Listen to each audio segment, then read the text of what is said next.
Okay, hi guys, and welcome to Paskel's Place. We're glad to have you here in person and online.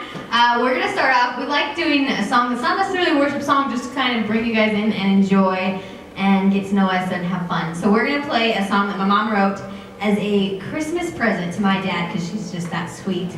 And it's about hunting season, which some has begun and we're approaching some, so we're going to sing it for you. It happens to my dad in the autumn time of year. He gets out his gun and all his hunting gear, and he pours a cup of coffee, puts on warm clothes, jumps in his boots, and then out the door he goes. When he leaves me with the hunting season, it's what every hunter's winning will eventually go through. Now we get left at home with 1,000 things to do. I got those hunting season blues. Most of the year I have to pull him out of bed. But come hunting season, something changes in his head. He's moving like a flash, sometime before 3. Kisses me goodbye, says babe, don't let up for me. Yeah, he leaves me with the hunting season, it's what every hunter's winning will eventually go through. Now we get left at home with 1,000 things to do. I've got those hunting season blues. Now he has always said, as long as he is strong and able, he will find a way to put the meat up on the table. And he has also told me that I'm the only one. He somehow failed to mention that tonight included his love. And he leaves me with the hunting season, it's what every hunter's winning will eventually go through. Now we get left at home with 1,000 things to do. I got those hunting season blues. This is the best verse right here. Well, both of us do know that I can shoot as well as he, but I do not want to threaten his masculinity. So I pretend I'm weak, give him the upper hand. Pray that God will help him prove himself on the man. Yeah, he leaves me with the hunting season, it's what every hunter's winning will eventually go through. Now we get left at home with 1,000 things to do. I've got those hunting season blues. There must be a way I can repay him for this wrong. I think next trip, I think I'll go alone.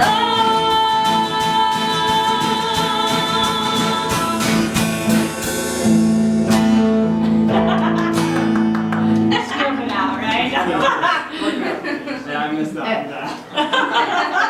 This is all on camera. Okay, so next up we're going to sing a song called Blessed Be the Name. It's a little bit older, but it's still a really good song and all the words still ring true. So listen and worship.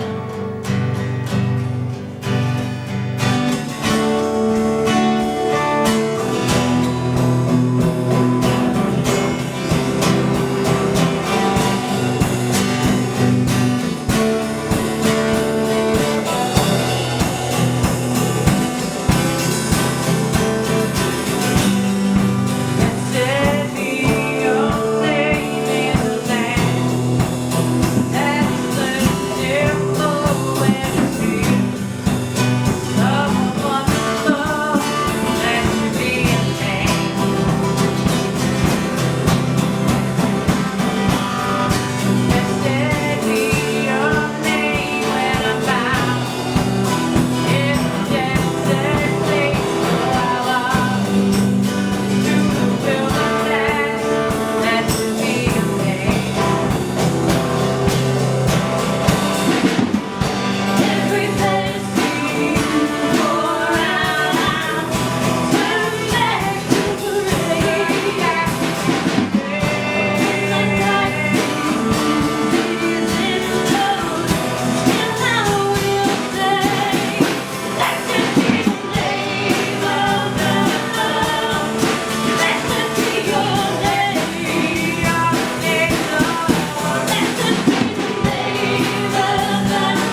Oh, right. So, we're going to sing another song called I Am, and I believe this is by Crowder. It is. And this is just a really great song, and the first line says, there's no space that his love can't reach. There's no place where we can't find peace. There's no end to amazing grace. Take me in with your arms spread wide and take me in like an orphan child. Never let go, never leave my side. And it says, I am holding on to you, I am holding on to you. And in the middle of the storm, I'm holding on, I am. So even in the middle of our storms, there's nothing you can do but hold on, but there's no one better to hold on to than Jesus.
And just like we said, sometimes you're hanging on, you're holding on.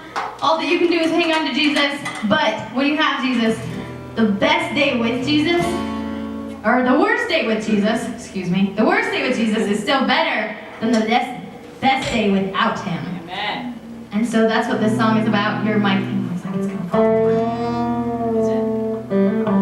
Okay, we'll just pray it. Try not to move out too hard.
kid from behind the cage.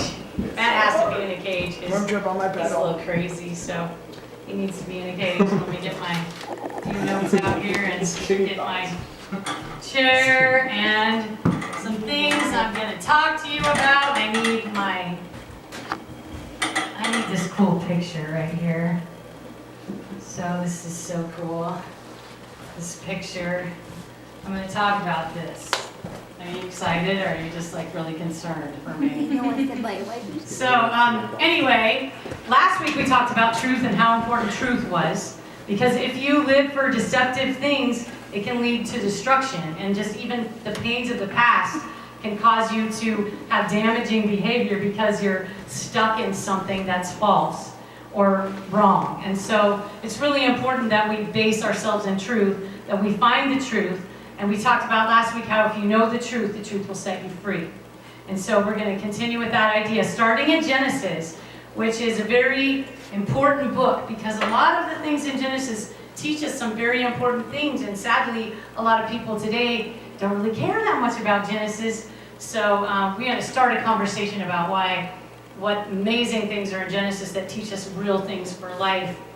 And so Genesis 1:1, the very beginning of the Bible says, in the beginning, God created the heavens and the earth. And so you have to start your belief with, do I really believe in God as the creator? And that is profound, because whether or not you do or don't will be how you live your life. Do you really believe in He's the creator? And then other questions like, well, what is His relationship? But first of all, let's just talk about Him as the creator. And maybe you're not certain that He's the creator. You don't really know. So I'm gonna challenge your thinking by bringing up some really important ideas about God the creator. It's an amazing message for you. So I really want to show you this cool picture. I love this picture. I think I paid $14 at Menards for it. Oh yeah, camera. Okay, camera. Sorry. There we go. There's the big pole in the way. So very cool picture. Do you like it? Yeah. Can I have it? Okay, do you think it's like random or very organized? Organized. It's very organized, very cool. I looked at it, I was like, why do I love this picture? Because I normally like animals and landscapes and stuff like that. And I was like, why do I love this picture? But if you see this picture, there's an incredible amount of design in this picture. So somebody took a picture of a spiral staircase, right? Pretty cool. So somebody built this amazing spiral staircase, and then some other amazing person took this really cool picture of it. And why it was only $14 at Menards, I don't know, but it's cool. I love it. And I love it because there's some beauty to it. It has something really cool. And what it reminds me of is a seashell and the golden mean. And I have a little bit of that to show you too. And you'll say, why are you saying this? This is really weird, Patty. What are you doing? But you'll see in a second. But this right here is a shell that has some of the same perspective in design. Oh, I almost dropped that. That would be really weird, wouldn't it? Okay, and then in here, this one, you can see the golden mean, which is a design principle, and it's the volume of 1. 1 plus 1 is 2.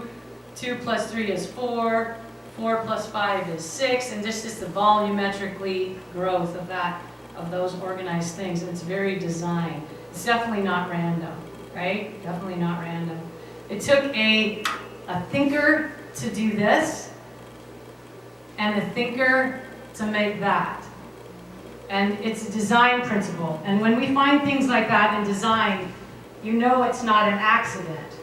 Like when we're walking on the beach and you find a sandcastle, you don't go, oh wow, look what the waves made. Like we talked about that. You know somebody built it because of the way it's designed. You know that it's not chaotically random. You can see it. It's an actual design. Well, right now, the world of science, and which is why people are really confused about is God the creator, the world of science is telling us everything happened randomly. Now, you look at this.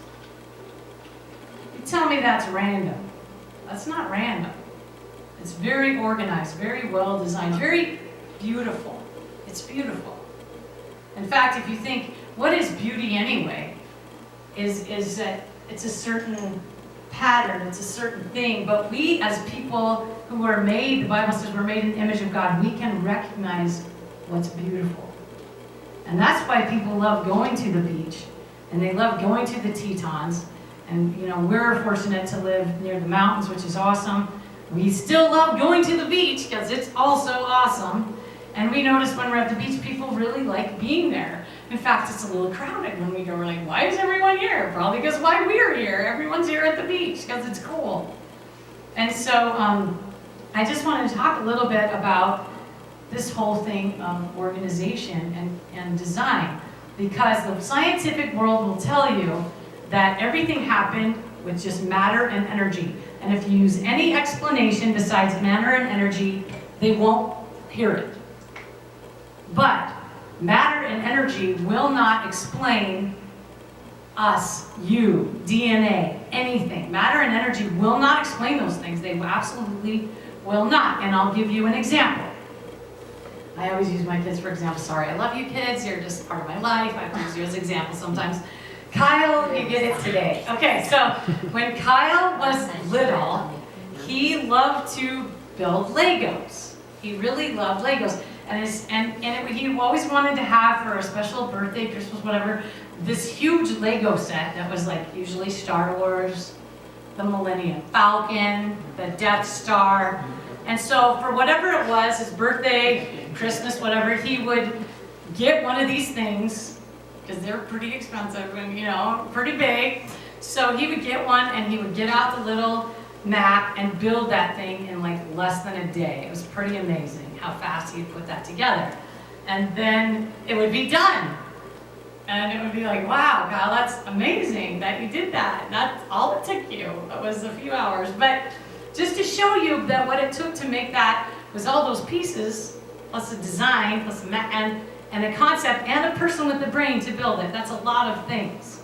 And one time when I was teaching kids, I had Kyle build me this little teeny machine out of Legos, little thing. And I took it to the kids and I said, here is this thing Kyle made. And I'm going to take all the pieces and I'm going to put it in this coffee can and I'm going to shake it up. And I asked these little kids, how long will I have to shake this up before it becomes that machine? And they're like, never. You know, one little kid might say 1,000, but it was like, they got it. They understood, no, you can keep shaking it all day, it's never going to become that. And I said, well, how come? They said, because it needs a person to put it together. I mean, here's a little kid telling everyone it takes a person, a designer, a brain to put that together. Okay, so even a child knows this. So why have adults have come to this hard place where we don't even see the magnitude of God's creation and what's around us? It's so right there. It's so right there. And DNA, you know, I studied science. I have a master's degree in kinesiology and health, so we spent a lot of time, like Brian, sitting in long classes about all these details and stuff, and all these things are just so amazingly complex. So amazing, and DNA is the most amazing thing, all this information in your DNA. And all this information, you have enough information in your DNA to encode every cell in your body. That is amazing. That's like beyond computer, beyond any containment of that much information for you to code every cell in your body that does everything. You know, even somebody said that even Darwin, when he looked at the human eye, would get sick to his stomach. And it's because it's incredibly complex. And even Darwin said the same thing about a peacock feather, which also looks like the human eye. And he's like, and that was stumped. He was stumped. But also even Darwin said that if we find that these simple structures, the smallest structures, smallest life, if we find that they're very complex, my theory is wrong. Well, guess what? Guess what we know? Now we have an electron microscope. We can look at things and they're so complex. It's so amazing. so much more complex than the Death Star or the Millennium Falcon or a jet plane. They're just they have all these little proteins and machines that run and encode everything, and they all go do their job. And when one thing goes wrong, the poor cell dies.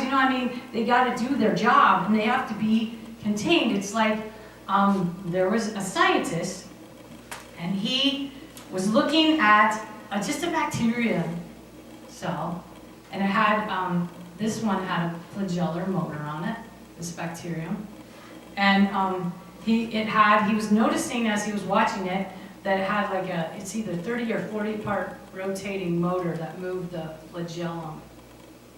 And he was looking at that, and this guy had a PhD in like molecular biology, and he was evolution all of his life. No intelligence, right? No intelligence. But he's looking at this thing, and he's like, wow, that is amazing. That is an outboard motor on a cell, on a little thing. I'm sure he didn't use the word thing, but that bacterium. Okay, so anyway, he watched it, and he just sat there, and everything flashed before his eyes about how can this have happened randomly, and how can it have, if you take one part out, it's dead. It's a dead cell. It'll fall down and get eaten. If you take one part out, it's completely dysfunctional. It has to all completely be there.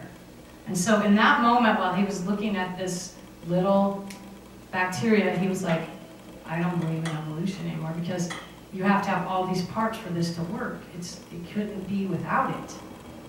And so people tried to challenge his theory when he wrote about it, and they're like, oh, shut up, Dr. Michael Behe.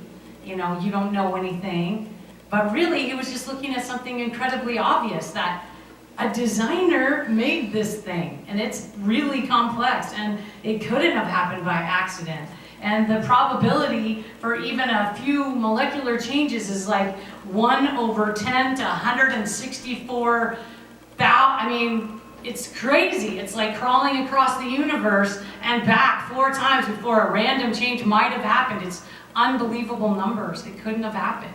It's absolutely, in fact, mathematicians have some have the hardest problem with the theory of evolution being so random. Like, let's shake a dice, or for that many times, or let's take some Scrabble words and say that we're going to throw out some Scrabble words and come up with the book, The War and Peace. Not going to happen. It's not going to happen.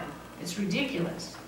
And I find that interesting because secular scientists are always making fun of Christians, saying, you guys don't know anything, you go on faith, I'm like, no, we're going on reason. I'm not sure what you're going on, but we're thinking about this. And I think you have to be able to explain your faith and what you believe, but I think God is very obvious. In fact, there is a verse in the Bible that says in Romans that for since the creation of the world, this is Romans 1:20, for since the creation of the world, his invisible attributes are clearly seen, being understood by the things that are made, and even his eternal power and Godhead.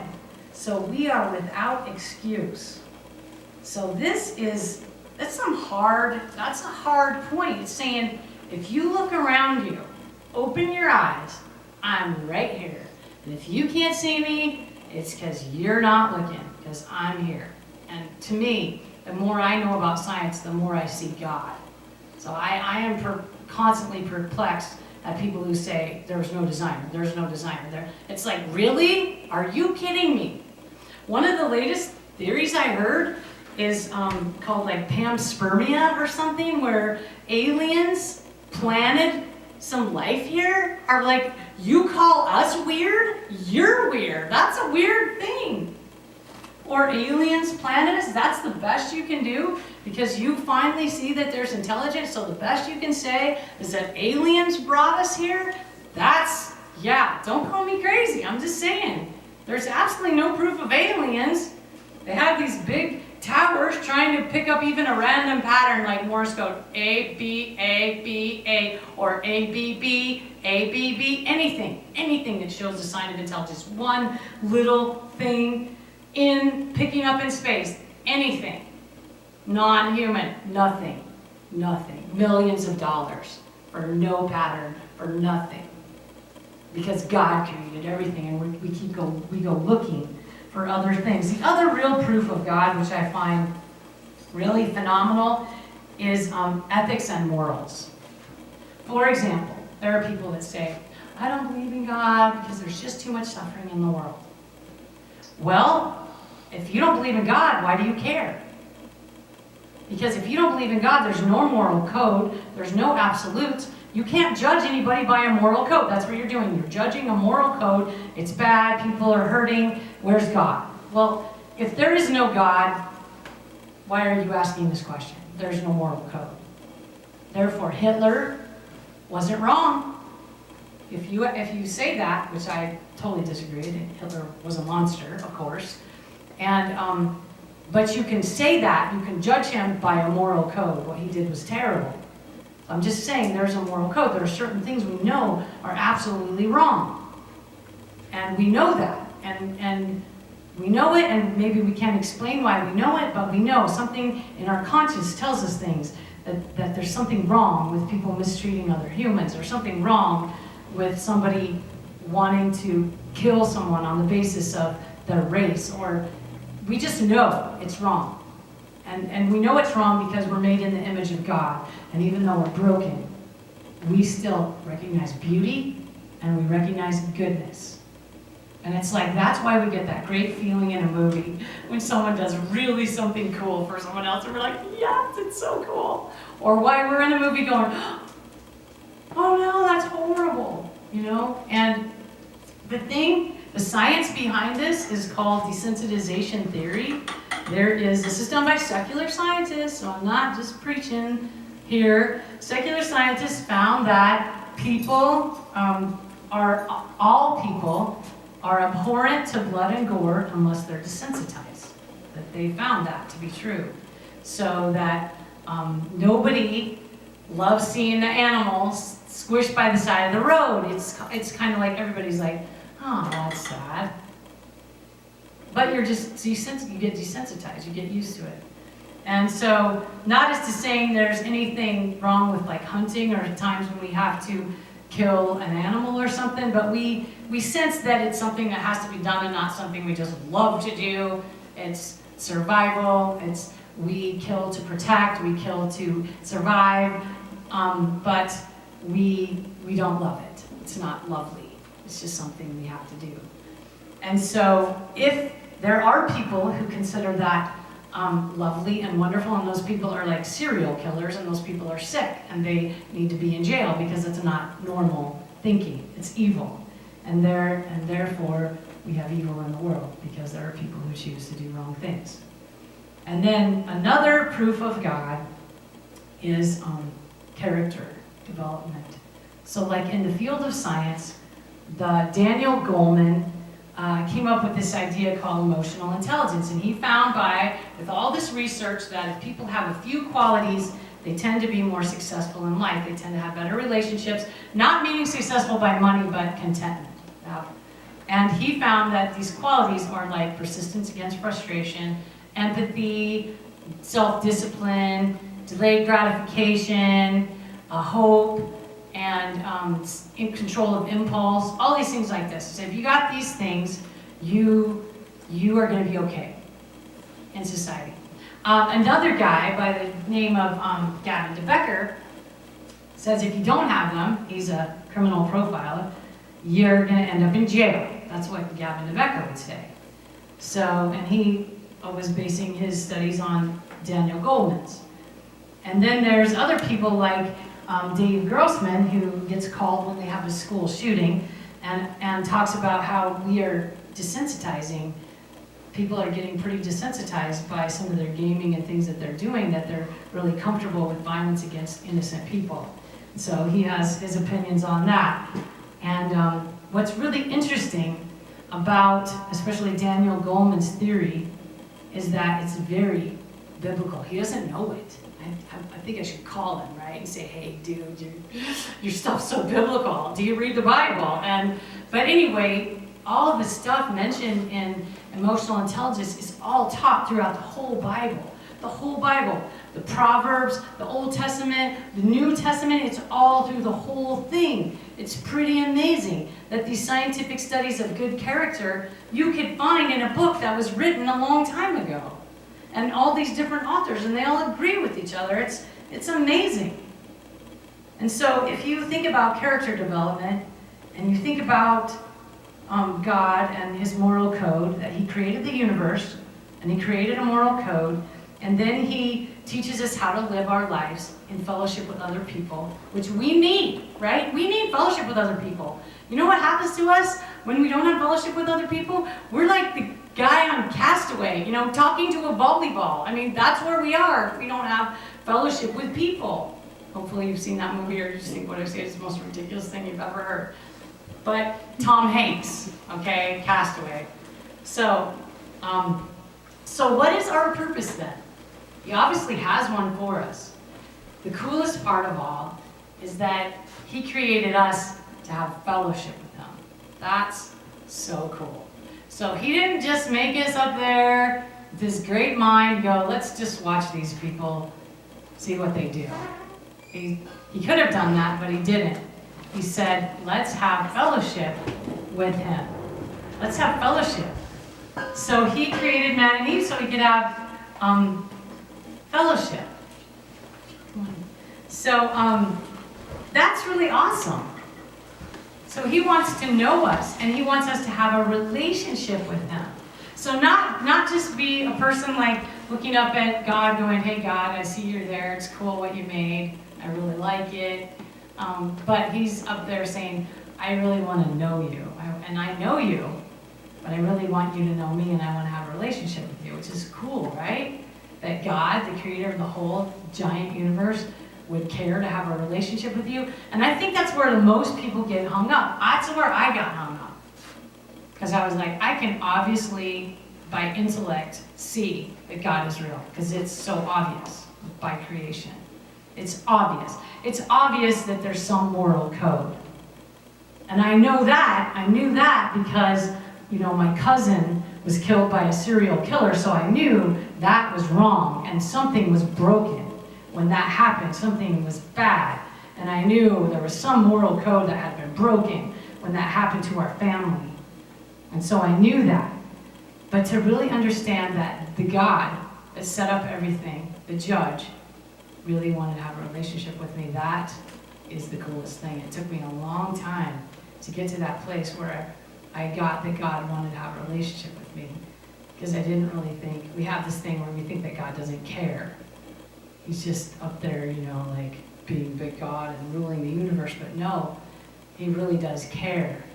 And he wants to have a relationship with us to the point that in our broken world full of sin, which is why there even are serial killers, because man's broken and messed up, he even then reaches down, sends his son to redeem us. Somebody to be in the place of our sin, because he's so holy. He can't even look at sin, but he sends his son to redeem us so he can wash that away and have a relationship with us. Even though our world is so broken, and we're all broken, and we're all messed up, he just says, I can make something beautiful out of you. And he's the creator, so of course he can, right? Of course he can. So the last thing I want to say is that God can make something beautiful out of you if you open and have a relationship with him. And I think it is hard, and it was hard for me to see that God loved me. I think that was really hard, and like I talked about last week, I had some events in my life that were really damaging, and I had a hard time seeing that God loved me because of those things. But now I see that all that I went through just made me a better teacher, a better coach, because I just love kids and I want to protect them and I want to see them turn out to be great people. I just love them, and I see their innocence, and I see, even when they mess up, I just see that we have to love our kids. We have to. I just see that. It's really strong with me. And so that's what God let me go through that stuff where he does love me. He does love me, and he does love you, which is so cool. So if you haven't entered into a relationship with God and you haven't asked for his forgiveness and to take you in a new direction, I just think please do that. And that's what we're here for, to help you do that. We're here. And so all of you out there all over watching this, we just want to say God loves you. He has a plan for you. Hang in there. Don't give up, because he really does. He has your back. And let's close in prayer. In Jesus' name, we thank you for being here. We thank you for this message. Man, we're just amazed what a creator you are, that you can create something out of nothing. That's pretty amazing. And you can create beauty out of the ashes that we are. And we just thank you that you're mighty and awesome. In Jesus' name, amen. All right, we playing music. Let's play some tunes. Okay, so we're gonna sing one more song. This is Your Love Never Fails. And this song, like what Mom was saying, is that no matter what you've gone through, no matter what you've done, Mom, you're struggling. Oh, I just want to move this out. Thank you. Okay. Nothing can separate you from God's love. Nothing that you could do Moving away from that. will separate you from God's love. And all you have to do is reach out and ask for it, and He will give it to you so freely. And He'll accept you over and over again, no matter how many times you mess up.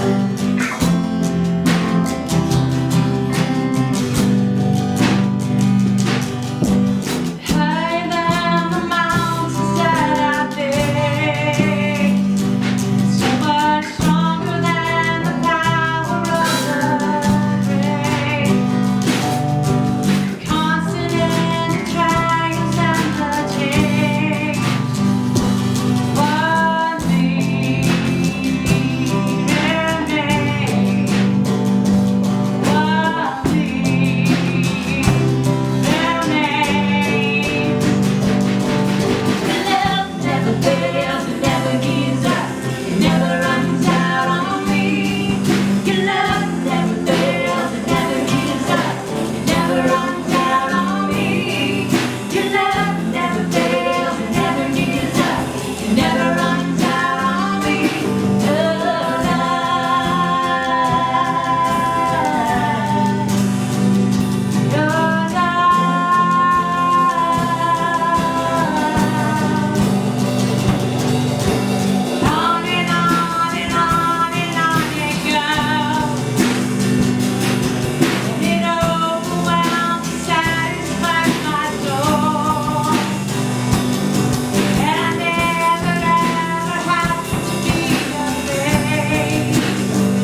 Yes.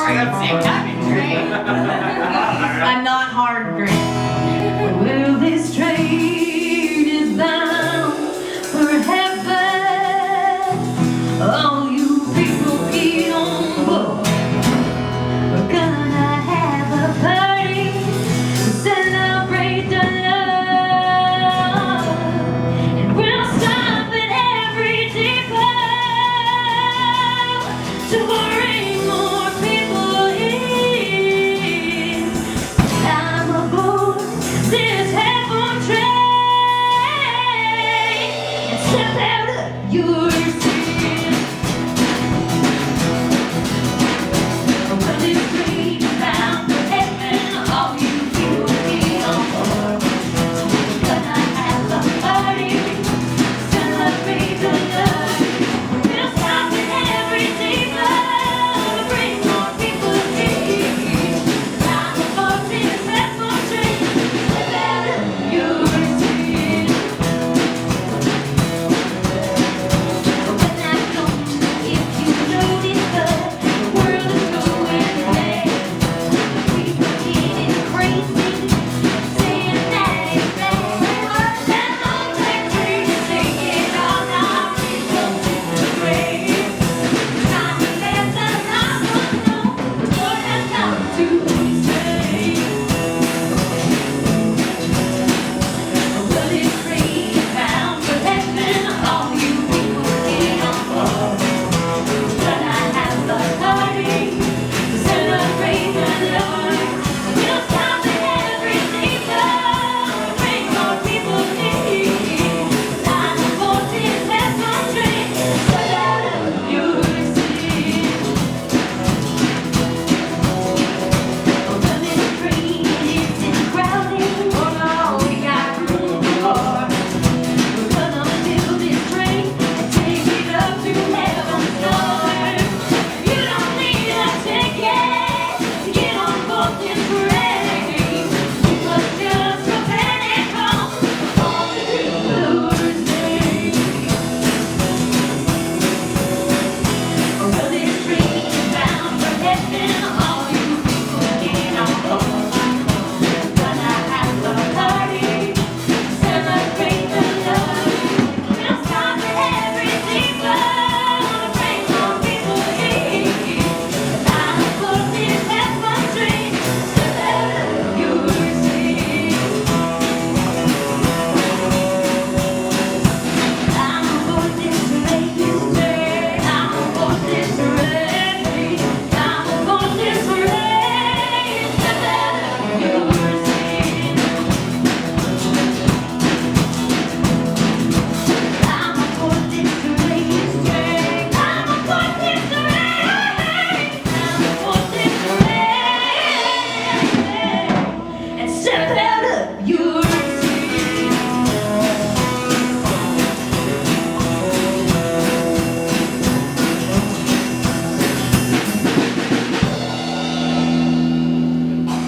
Nice ending. Out of all of our I was like,